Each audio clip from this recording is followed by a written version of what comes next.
9 my futon, fold it up and smoke it. Transgression of progression of a war we ain't asked for. Transgression of progression of a war we ain't asked for. It's madness, yo. All the things that we could talk about. Call it. But let's talk about these urban circumstances real quick. And basically, it's we got this. So, revolutionary. Frosty hand. Muhammad is the famed name, forever stand. Standing on royal fusing of justice for the few, ridiculed by the pale terrorists bent on genocidal obsession, rooted in fear of neglection and abandonment, fueled by nightmares of ancestors.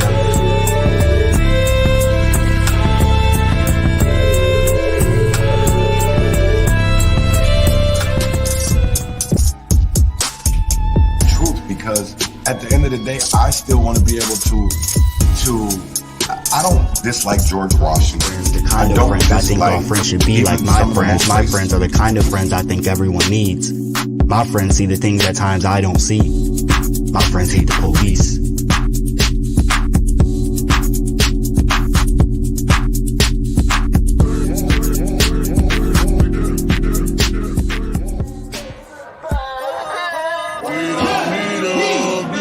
What has changed?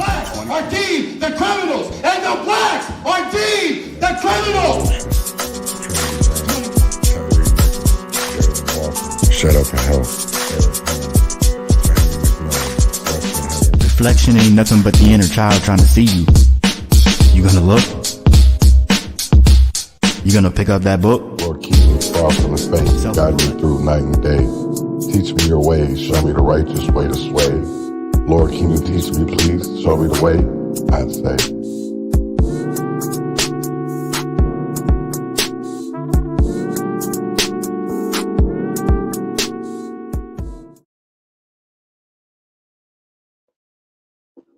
Good morning, good morning, good morning, good morning, good morning, good morning, good morning.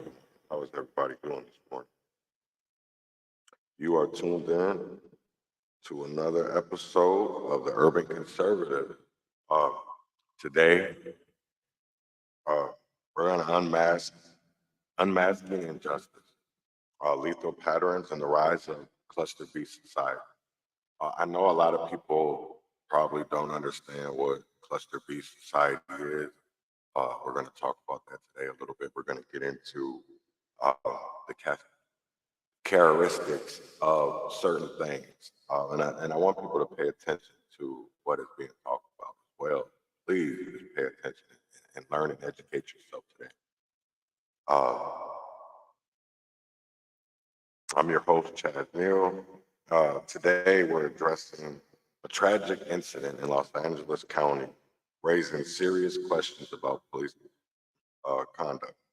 On December 4th, 27-year-old Niani Finlayson was fatally shot by a Los Angeles County Sheriff deputy.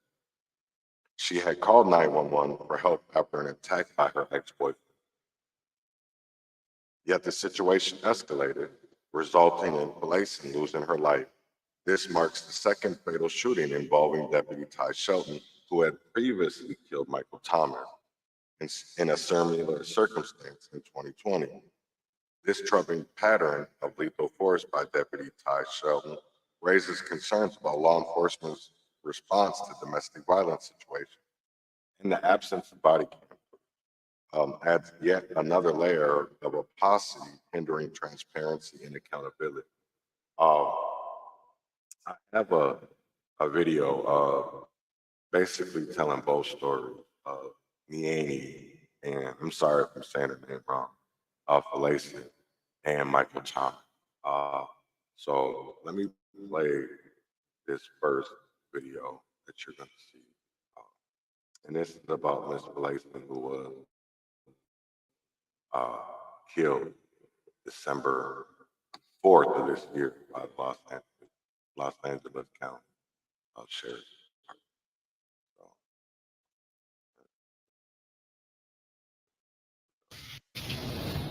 Anger and anguish as family and friends gather for a vigil for a woman shot and killed by Los Angeles County Sheriff's deputies earlier this month. Niani Finlayson was shot by a deputy after she called 911 during a domestic dispute.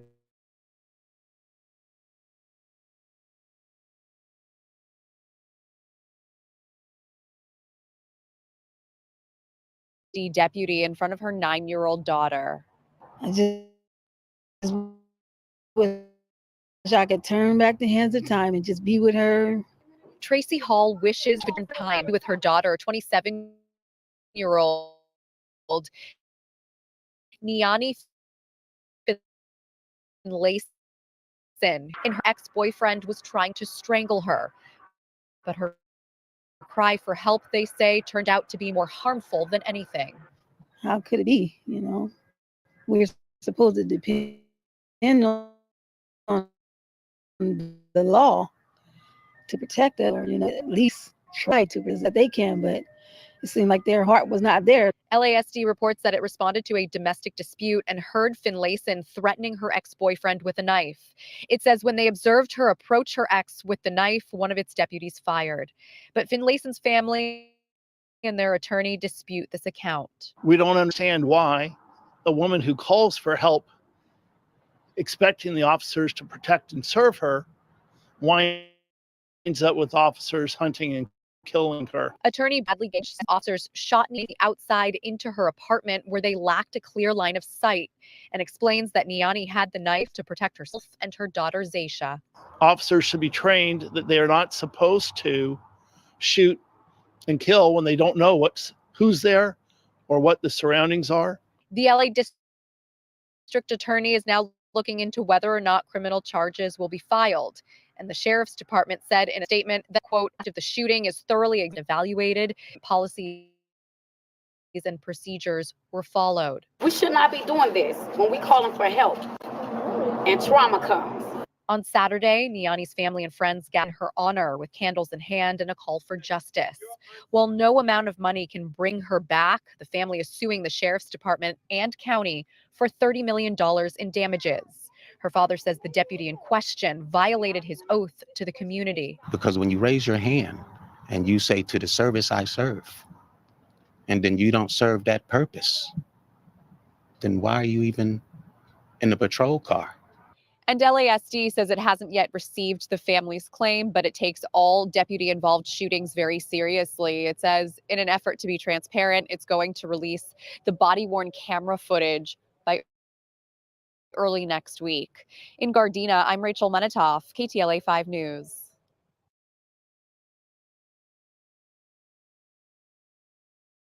That's crazy to me, because for the simple fact that we literally have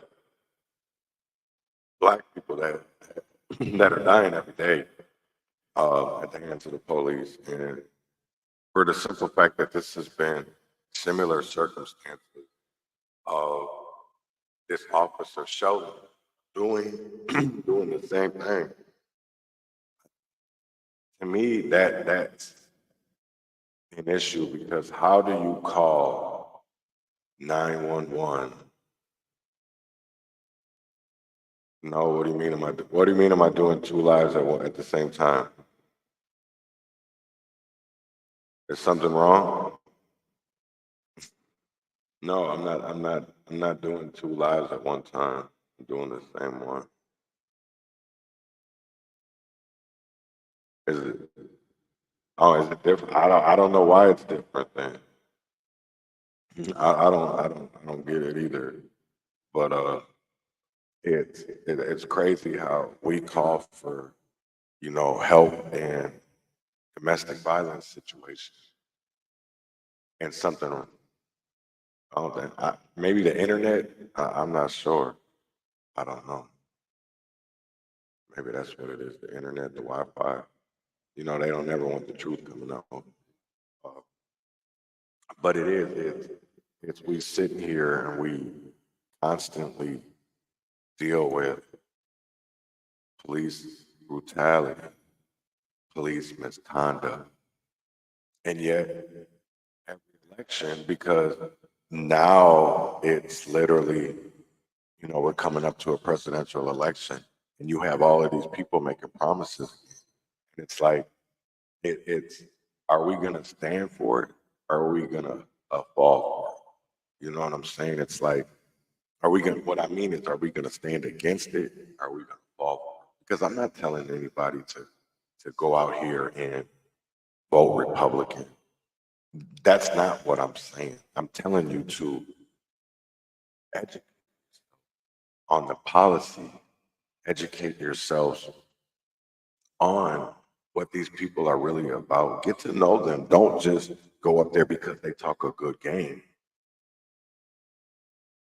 Because, see, that's the problem, is conversation rules the nation instead of people sitting there being free-willed and thinking on their own accord. We don't have enough people that are out here. You know, we got all these people talking about, oh, I'm independent. I don't need no nigga. I don't need this. I don't need no bitch.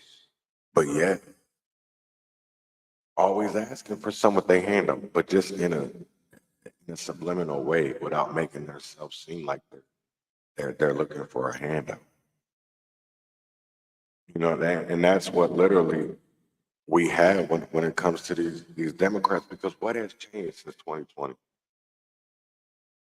You know, they want to keep on. Biden just made a tweet this week talking about we need our U.S. senators and our Congress to get back to work and pass the George Floyd Act. Man, that was 3 years ago. Why do we want something from 2020 that y'all definitely didn't do? And really, the wordplay in there was so ridiculous. I'm glad it didn't get passed. Now you want to come out because literally your son is under investigation and doing all these things, and you want to come out and try to get a vote while your minions, and I'm going to call them your minions, are literally making legislation in their states to make it easier to vote. But the people don't want to have a conversation about that. So I'm going to get into Michael Thomas's story because to me, you know, that's also important. You can't, because if they would have did something, she would still be here. Miss Finlayson would still be here. And that's something that I really want people to think about and consider, that she would still be here. You know what I'm saying? She would still be a mother to her children. But this is Lancaster, California. I know it says Lancaster. I want people to see that. This is not Lancaster, Pennsylvania. This is Los Angeles, which is a suburb of Los Angeles. So basically, like Bloomington is the Minneapolis, Richfield. It's basically just, but still in just how like they're in Hennepin County. Damn, why city?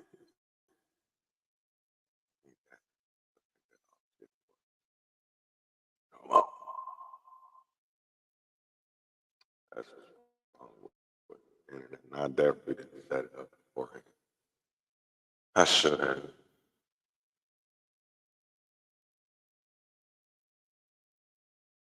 Damn, I don't know why this one's not played. A man was shot and killed by Los Angeles County Sheriff deputies in Lancaster early Thursday morning. Now, this is 2020. Michael Thomas, 62, was killed in his living room after deputies responded to reports of domestic violence inside.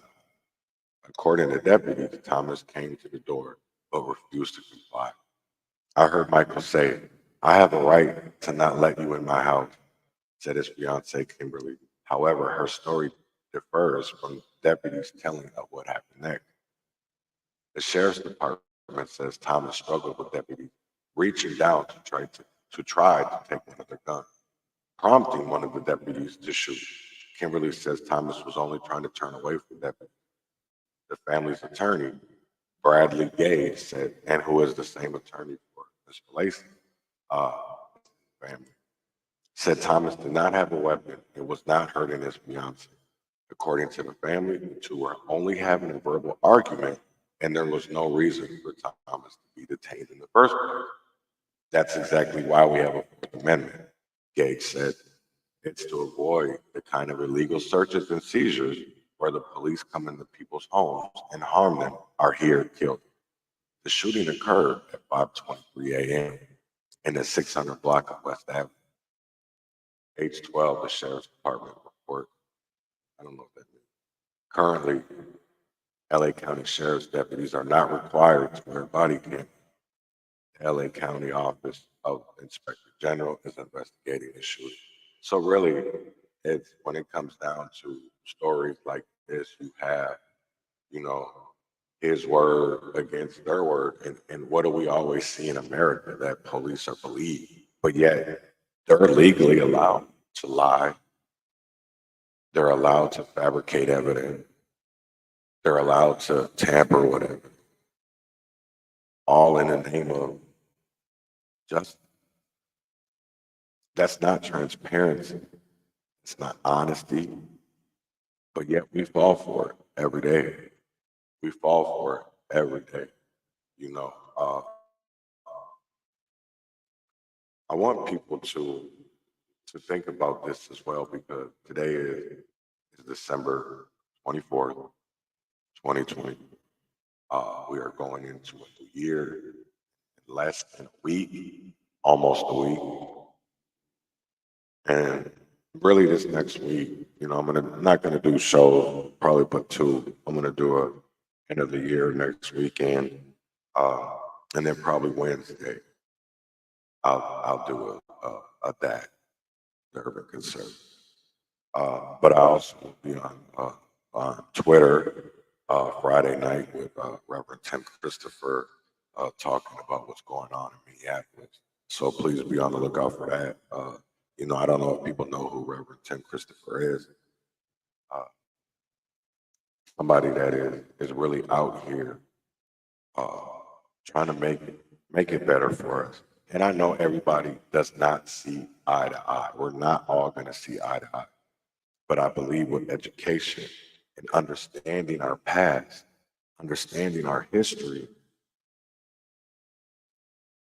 can really change a lot, because I think people really misconstrue everything that has been done during these 400 years.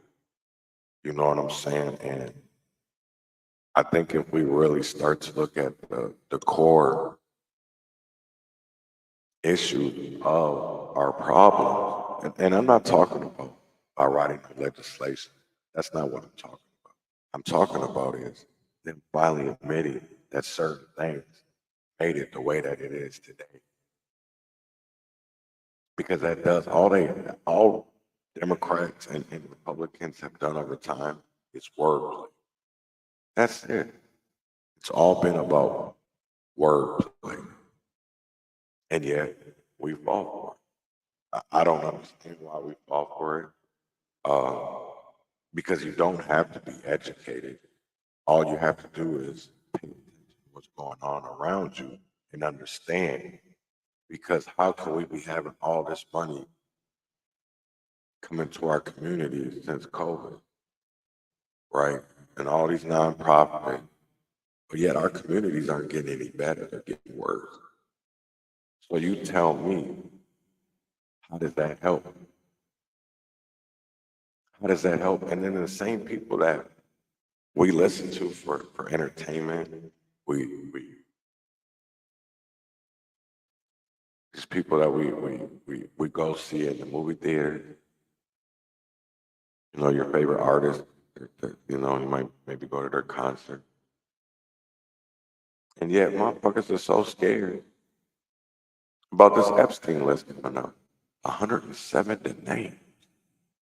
170 names are going to be released. But what does that really mean? Does it mean anything? Does it mean anything? Does it actually mean anything? Think about it. Does it? Does it actually mean anything?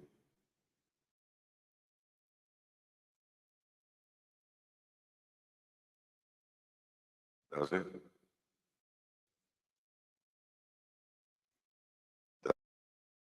Does it actually mean it? Because we sit here and we have all of this legislation. We have, and I'm somebody that wrote one, proclamation proclaiming racism, public health crisis, public health emergency, right? But they wouldn't, they made sure that there was BIPOC or POC instead of, because I wanted it. And I'm not saying that I don't care, but I wanted my resolution in Red Wing, Minnesota to be about Black people because we face it the most. And I'm glad that we're getting into, I can share this cluster B society with y'all because this is such to me, can be a great thing. And so shifting gears, let's explore the emergence of what psychologists term the cluster B society. In this digital age, influenced by personal pathologies and social media, our culture is taking on unique physiological traits. Psychologists identify 4 basic psychopathologies within the cluster B personality disorder: narcissistic, borderline,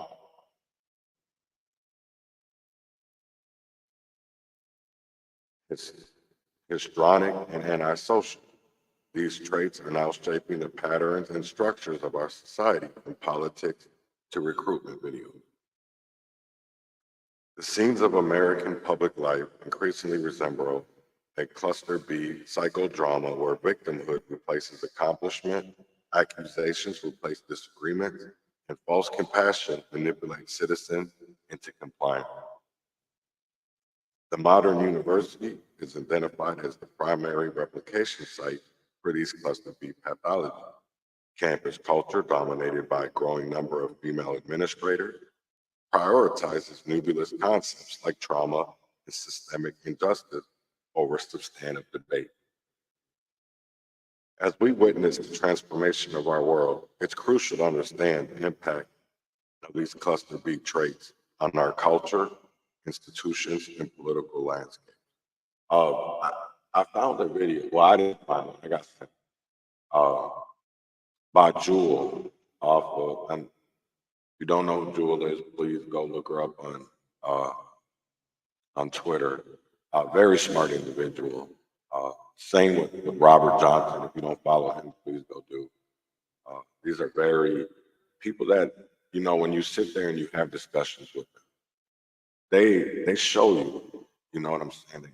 They don't just tell you, they show you. And this is the Cluster B Society. This video you're gonna see is by Christopher Rufo. He is on Twitter, he's on YouTube, he's on Substack, Patreon, I think. If you don't, please go follow this man. But let me shut up and get into this.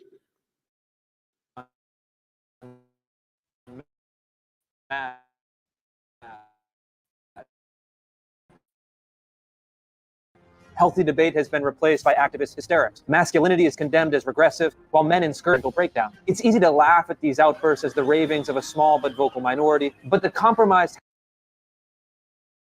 You're not imagining that the world has gone mad.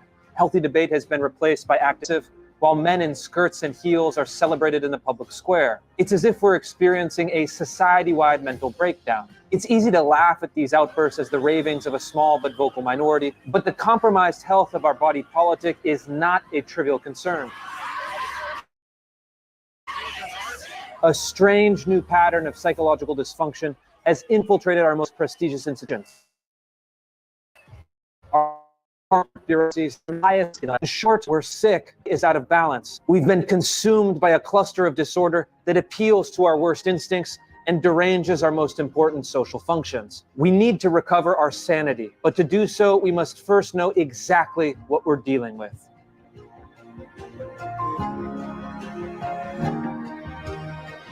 Every historical period develops unique psychological characteristics that shape public life.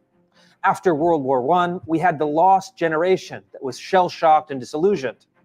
In the mid-20th century, we entered the age of anxiety, characterized by a pervasive sense of existential dread in the face of the bomb. Ash described as a society obsessed with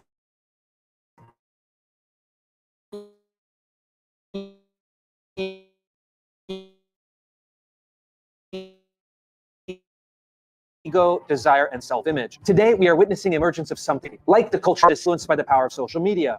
The cameras are all, an audience is always watching, and narcissism has transformed into hysteria, moral theatrics, emotional volatility, self-indulgence, and outbursts of violence. Psychologists have captured the spirit of our modern culture in 4 specific psychopathologies that together comprise the cluster B personality disorders.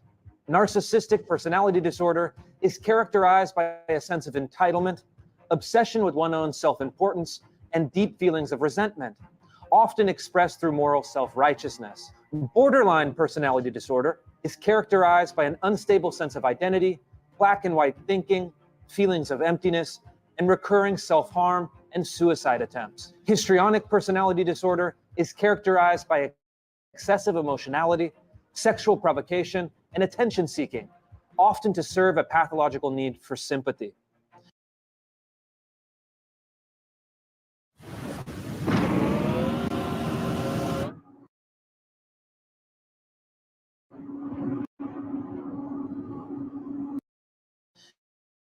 And antisocial personality disorder is characterized by impulsivity, manipulation, disregard for others, and a penchant for violence and aggression that violates social norms. But this cluster of social pathologies is no longer an individual matter. It has begun to shape the patterns and structures of our entire culture, which is quickly becoming a cluster B society that replaces disagreement with accusation, uses false compassion to manipulate citizens into compliance, honors victimhood instead of accomplishment, and enforces the whole scheme with the threat of violence. For most of our history, significant personality disorders were treated as problems and largely relegated to the fringes of society. But in our emerging cluster B society, the narcissist, the borderline, the hysteric, and the antisocial psychological types have been elevated into positions of power and celebrated by our institutions. The new status quo is an emerging leadership class that rules through emotional blackmail. Powerful institutions use the cover of various victim groups to impose their agenda on the rest of us. If we dissent, we're branded as hateful bigots. We're accused of lacking empathy. We're ritualistically banished. While these strategies are, they're also remarkably effective in controlling what we think, what he calls pathocracy, or rule by psychological dysfunction. This has become our new social order. If you look around, you'll start seeing it everywhere. The cluster B traits have been formalized and entrenched in our human resource departments, government policies, cultural institutions, and civil rights law. This is a recruiting video from the CIA that overtly valorizes the cluster B traits of narcissistic identity obsession, self-righteousness, and need for affirmation. I am a cisgender millennial who's been diagnosed with generalized anxiety disorder. In a cluster B society, psychological disorders become markers of distinction rather than problems to be solved. Politics, too, has been infected. We need trans people. We love trans people. Trans people belong here. This is a state senator engaged in deranged moral theatrics, with all of the attention-seeking, black and white thinking, and excessive emotionality associated with cluster B. So I want to recognize that your line of questioning is transphobic, and it opens up trans people to violence by not recognizing them. And finally, we see Kiara Bridges, a law professor at UC Berkeley, who demonstrates the kind of antagonism, emotional manipulation, and accusatory tone that has become a staple of political discourse. The goal is not to arrive at answers, but to browbeat opponents and make them feel bad for denying left-wing orthodoxy.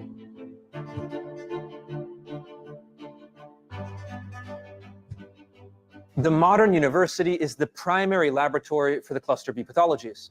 On campus, the pathocracy rules. The social critic Heather McDonald reveals the basic contours of this regime in an essay entitled The Great Feminization of the University. McDonald argues that the dramatic rise in the number of female college administrators who now dominate the campus culture has led to a growing obsession with safety, harm, and victimization. Rather than prioritize academic achievement and substantive debate, administrators have elevated nebulous therapeutic concepts such as trauma, white fragility, and systemic injustice.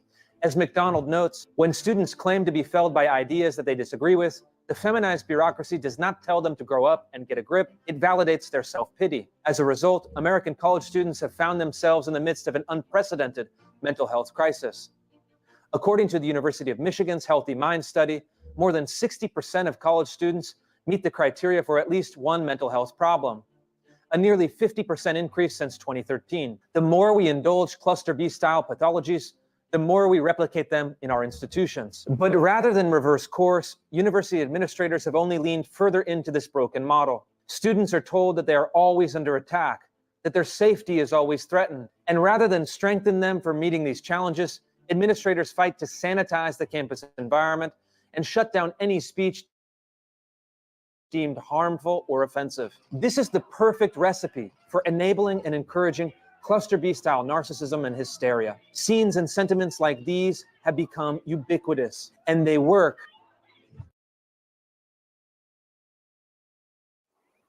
This planet's our only home, but we're not treating. I'm uncomfortable because this event is tearing at the fabric of this community that I care about. As we saw recently at Stanford Law School, the Dean of Diversity and Inclusion, working in a codependent manner with hyperventilating students, disrupted the speech of a federal judge. The dean accused the judge of causing harm and making her uncomfortable. This is all it takes to justify the mob. It's cluster B-powered pathocracy in action. The cluster B pathologies have a remarkable power of transmission, and like a pathogen leaking from a lab, they've broken containment and are spreading through the rest of society. The messaging of our major corporations is looking more and more like the celebration of disorder, whether it's attempting to normalize gender dysphoria or rewriting the standards of health and beauty. Social media has only accelerated these trends. Sites like TikTok have become a breeding ground for mental illness, especially in teenage girls who mimic cluster online and have seen skyrocketing rates of anxiety and depression in the real world too. The sudden explosion of transgenderism follows the same line of development. Transgender individuals are 30 times more likely to suffer from the cluster B personality disorders compared to the general population. And more than 50% of mothers with gender dysphoric boys suffer from borderline personality disorder, a remarkable transmission of psychopathology. Much of the recent left-wing violence has also taken on the disorders. The George Floyd riots were remarkable in part for their psychological tone. Wild emotional displays, narcissistic identity ritual, victimology manifest streets. The antisocial personalities have learned how to wield left-wing ideology in order to justify their violence and terror. As psychologists have long known, there is a long-established link between violent personalities and left-wing authoritarianism. The mugshots of Antifa foot soldiers drive home the point. These are not mentally well people. They are the hideous face of antisocial violence, the enforcement arm of the modern left, the political vanguard of our cluster B society, and they will not stop until they've transformed the world in their own image.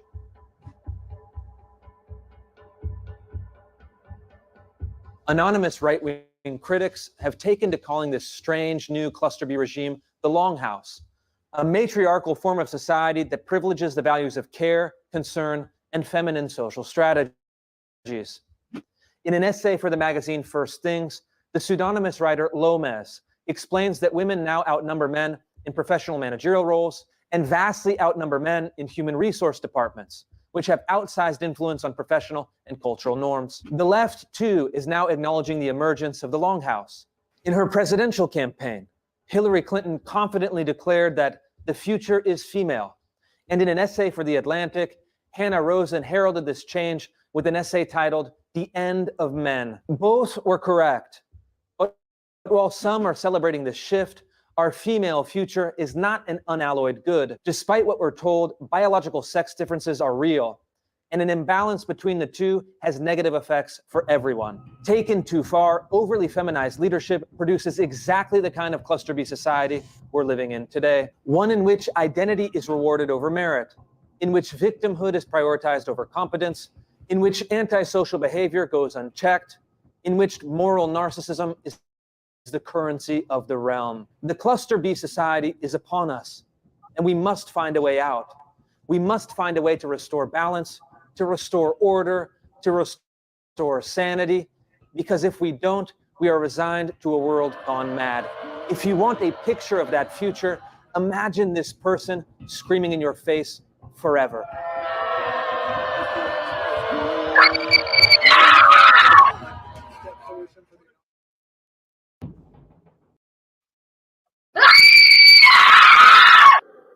Crazy, crazy, crazy, crazy, crazy. Uh, you know, that's, Jontel, you make a very good a point. We've never had order because at the end of the day, they've had the order that they want, right? Because we've always had America, here in America, we've always fought for something, right? We fought for freedom. We had the American Revolution. That there was Civil War. You had World War, 2 World Wars. You had Vietnam, Desert Storm. It seems like we're always in some kind of conflict.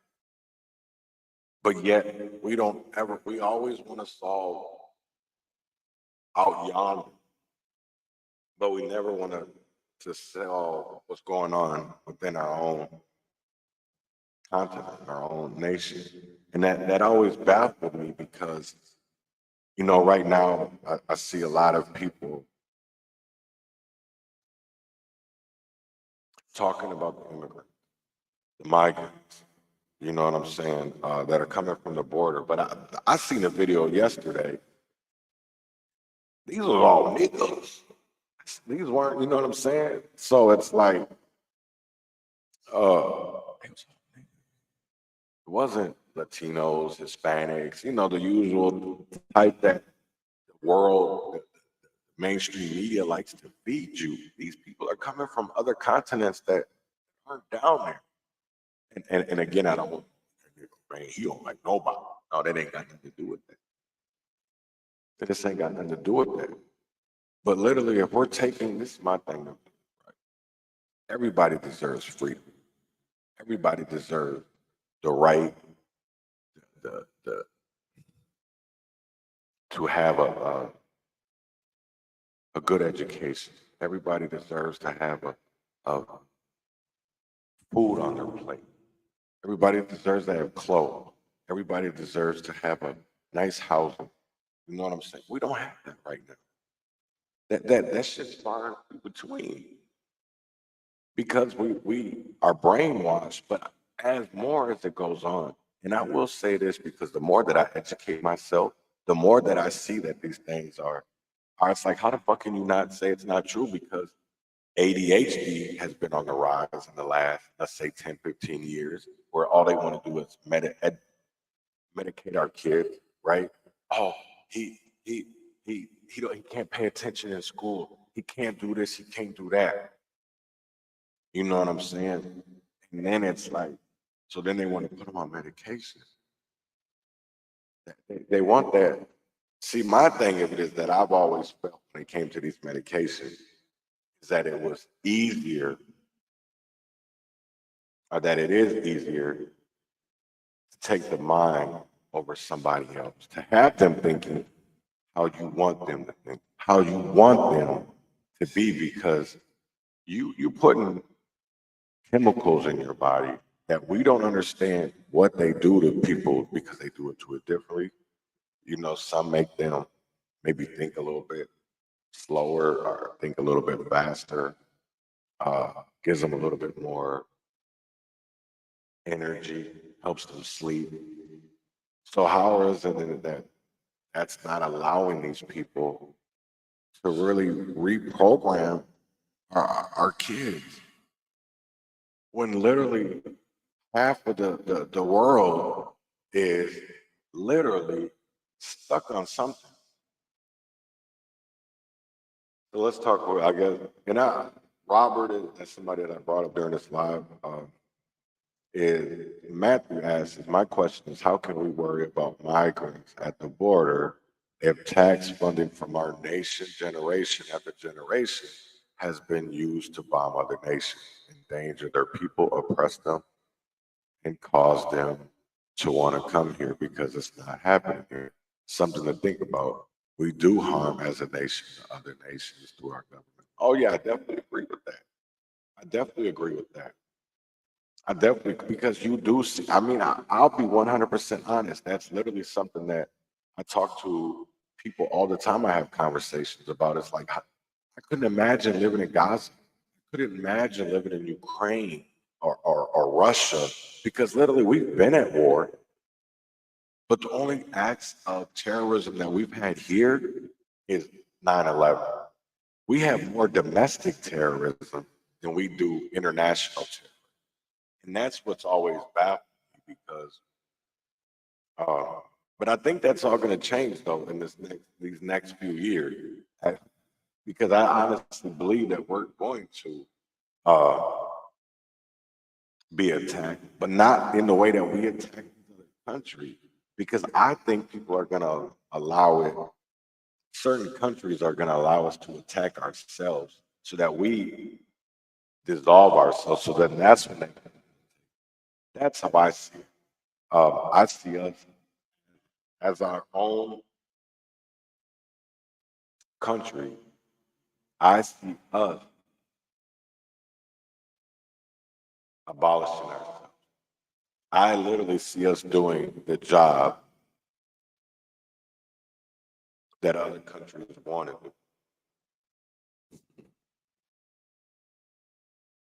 Right.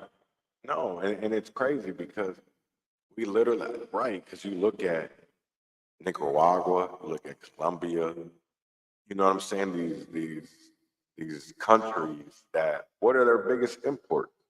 Their export? Cocaine. Cocaine. And we've seen it over and over again. But people, until we understand that if it doesn't make money, it doesn't make sense to these people, because we're literally allowing the downfall of our own nation because we're brainwashed. Put down the Kool-Aid. Put down the Kool-Aid. No, but that's, you know what's crazy though? Hold on, man. Because I want to talk about this. And the one thing I notice is when Democrats are in charge is when it happens under our noses until the public finds out and protest. You make a very good point. And they literally, it's not, you know what's crazy? Because people don't just find out. You know what I'm saying? Because it's already out there. It's the fact that people like me, like you, like John Tell, like Robert, like Rev, that sit there and fight their narrative, and we'll sit there and we'll tell the truth, because at the end of the day, I believe if we were in 2020, if we were really out there, if people were really out there for the real shit that they were supposed to be out there for, and not the bag, not the fame, not the clout, we would actually have change right now. I believe a lot of these names we wouldn't be saying, because police would be turning each other in, right?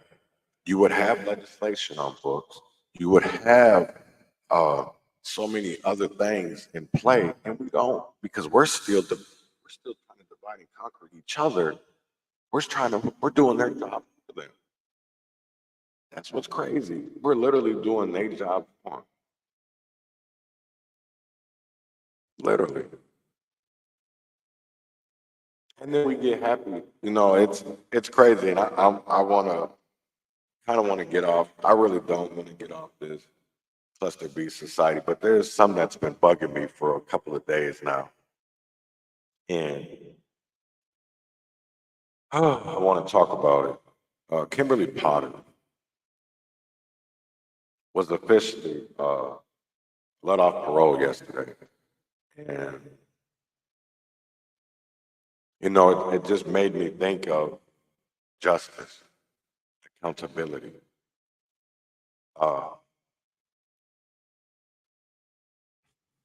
And I think about that. Accountability, justice. Kimberly Potter. This is a lady that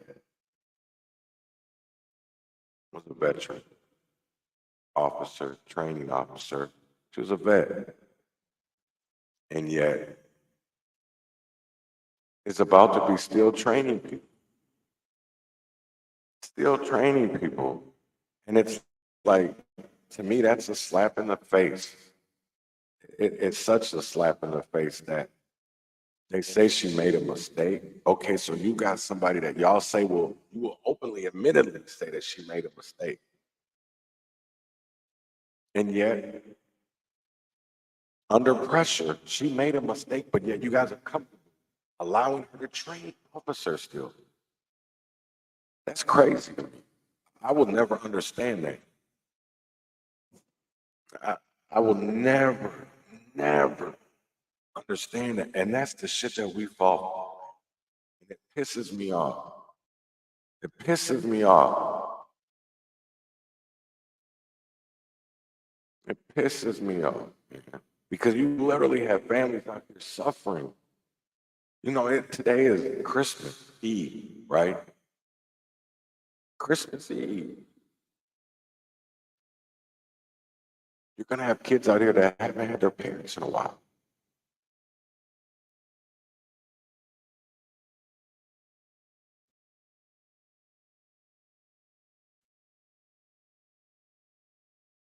You got parents out here that have lost their children. And some haven't even got the knowledge of accountability or even have the knowledge of transparency when it comes to losing their children. And yet we're out here celebrating a pagan holiday. A pagan holiday. And that's what's crazy to me. Because again, we've been indoctrinated. We've been programmed. And yet people rather fight over. You know what's crazy to me is, what's crazy is motherfuckers will fight over somebody telling them their child that Santa Claus ain't real.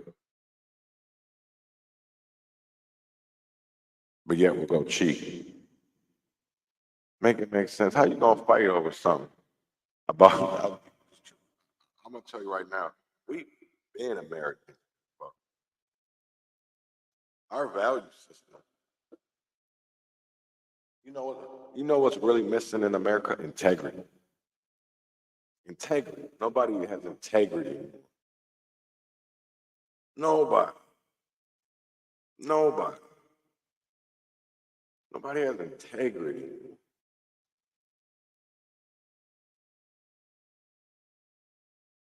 It's all about, because I would and Robert, I would put the Christ back in Christmas, like the pagans did. For me, because I know today is Sunday too, so you're gonna have people at church right now that probably old crooked ass McAfee up there lying to the people trying to get his titles, but yet this motherfucker got $1 million grants last year, but yet he begging poor people for money. I seen people post yesterday about him giving away turkey. What's a turkey? That's what I will never understand, the things that we settle for. The things that we settle for. Because we would rather settle for materialistic shit than the actual change and reform. That equality. We'd rather get that, we rather want that equity than that equality. Right? And that's crazy to me. Because if more people wanted equality than equity, we would already have reparations. We would already have reparations. But niggas are scared. And that's what's crazy to me. Is they be so tough on these streets.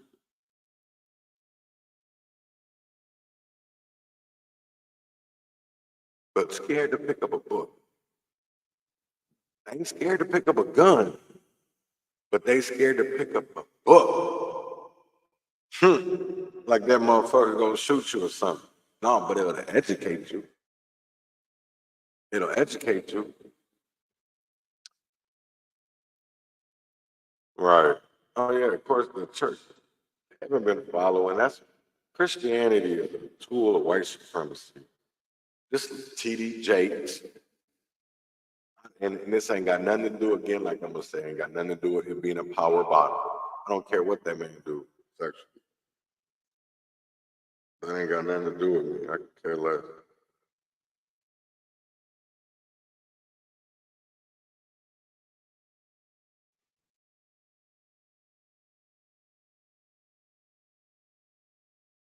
Right, as long as they play ball with the system.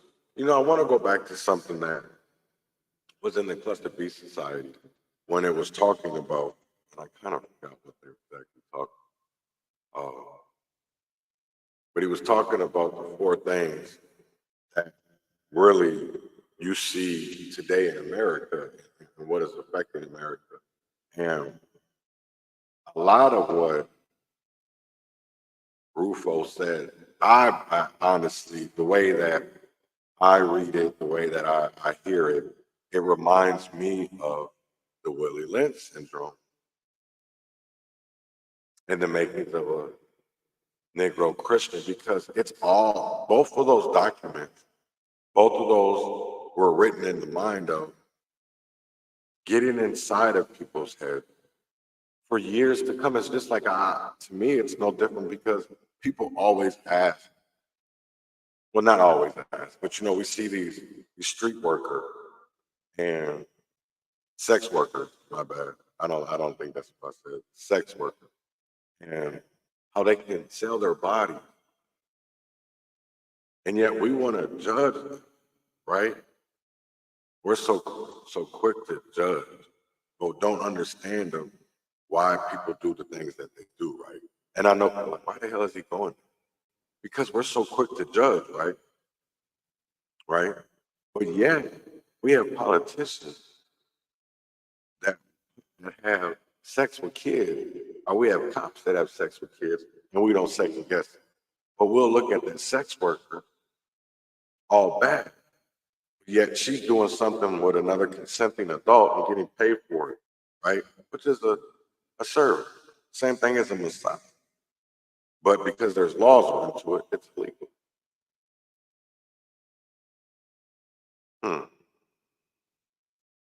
So that slave mentality and us being indoctrinated, I know people are like, where the hell you just go with that? I really, but we're indoctrinated. We're made and taught to believe a certain way. And now you see it more and more, not only in books, you see it on TV, you hear it in the music. No wonder why we can't get up nowhere ahead, because we're always mad. We're always mad. I just sit there and watched the movie last night. It was pretty decent. I'm trying to think of the name right now. Child of the Moon, or I don't know, something like that. But it was basically about how artificial intelligence was trying to take over the world, and we went to war with it, artificial intelligence. And as America banned it. It was in the year 2065. But it was interesting to me of how it, and we allow something to take over, but that's because we're undereducated. You know what I'm saying? It's like we got people scared to even learn. People scared to learn.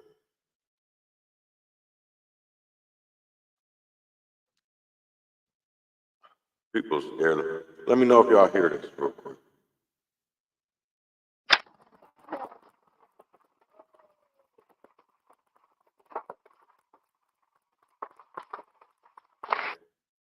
Let me see if you're clapping.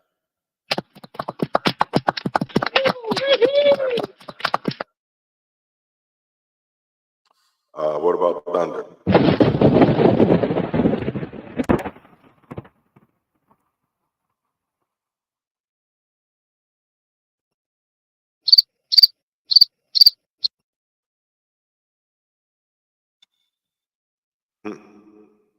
Let's see if you hear this.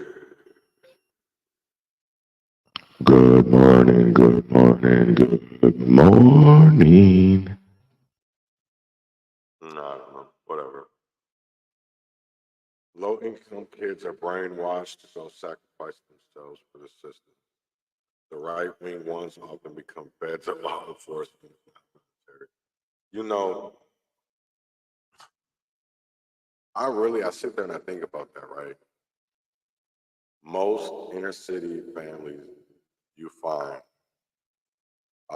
especially if they pay attention to politics, you find their parents to be liberals, progressive. But you are right. And then if you go to, the rural areas, the suburban areas, you find their parents to be more Republican, more, conservative. And I'll say conservative because I'll use it as a Republican right now. But you see that way of thinking, and what do? You are right, they're law enforcement, they're farmers. Not saying that there isn't liberal farmers, because there is. But you see that, and I think it's all of what you see. We're products of our environment.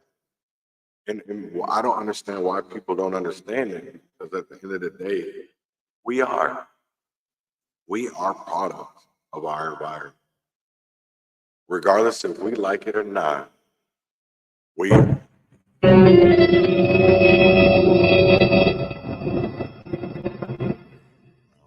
that we are products of our environment. Because at the end of the day, we always will do something that's in front of us. It's just like how if white people are racist. If you ain't never seen a black person before, what are you going to think? You're going to think about what you've seen on TV. You're going to think about what you've read or seen in books. Right? Right. And it's always our own. You are damn right here. And that's why we have these community leaders, because it's easier for them to fuck us over than it is for these politicians, right? Because that's how it goes. We can't blame Mayor Frey. We can, but at the end of the day, we need to look inside our own community and see why the things are, because those are the people that actually control it. The Jerry McAfee, the Shiloh Temple, right?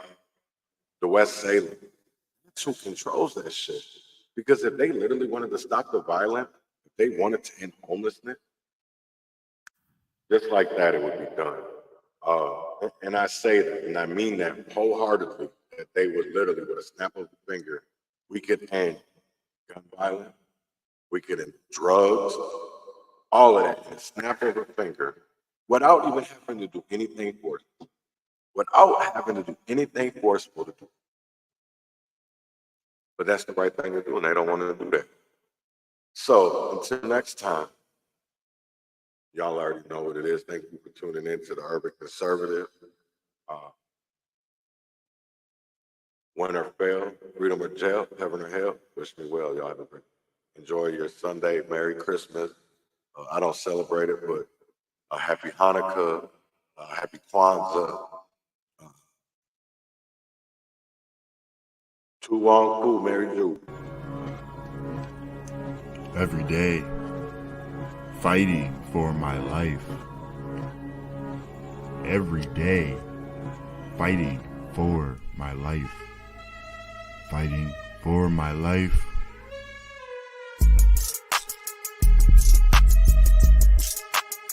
Fighting for my life. Bread grew from the seed you thought was rot.